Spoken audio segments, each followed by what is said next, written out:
密集的警务站、无休止的盘查，令东突厥散如同一座露天监狱。几名从内地到东突厥散维稳的警务人员揭露了中国打压维吾尔穆斯林所采取的管控细节。乌鲁木齐的大街上500米一个警务站，一个警务站有20多个警员看守。4个警务站为一个联动站，负责在指定区域24小时巡逻。北疆一名协警告诉韩东说，一个警务站出事，其余3个警务站的对讲机报警后，马上就会出动10几辆警车，约50个警员。他接着说，当地公安维稳系统规定，报警后1分钟内必须有警员赶到事发现场，未能及时赶到的警员就要被处分。警察配有与政府数据库连接的警务通手机，可以查到东突厥散境内所有人的信息。人走在街道上，随时随地都有被警察盘查的可能。我认识的一个维族人1天之内被盘查了34次。这名刑警说，警察会检查路人的手机是否有类似批评政府的言论和敏感信息，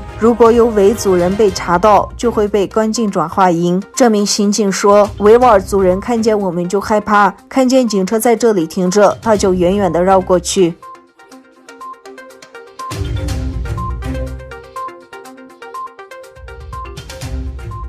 中国东北省份吉林省吉林市因爆发本体群聚疫情，周三宣布全面实行封闭式管理。5月13日上午，吉林市副市长盖东平在疫情防控新闻发布会上说，针对当前疫情形势，加大全市社会面管控，城区以居民小区为单位，乡村以自然墩为单位，全面实行封闭式管理。吉林市疫情防控小组13日发布的公告显示，全市所有室内景区、营业性演出场所等人员聚集性场所一律暂停营业，聚集性活动一律暂停举办，禁止任何单位和个人举办任何形式的聚餐活动。吉林火车站从13日上午6点起便已经暂停始发及经由旅客列车的旅客乘车业务。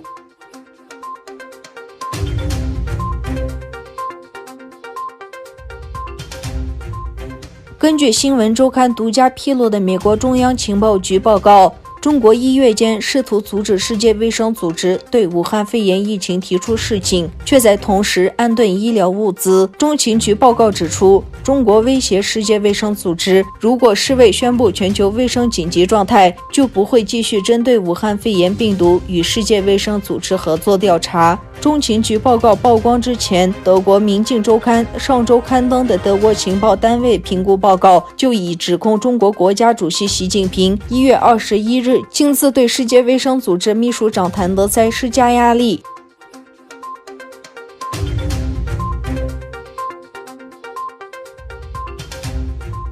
美国总统特朗普周三早上推文说，对付中国代价昂贵，即使100份中美贸易协议也换不回所有消逝的无辜生命。他在推特上写道，我已经说了很长时间，与中国打交道是一件非常费事费力的事。我们刚达成了一项大的贸易协议，墨水都没干，世界就被来自中国的瘟疫袭击，100笔贸易协议也无法弥补损失，所有无辜失去的生命。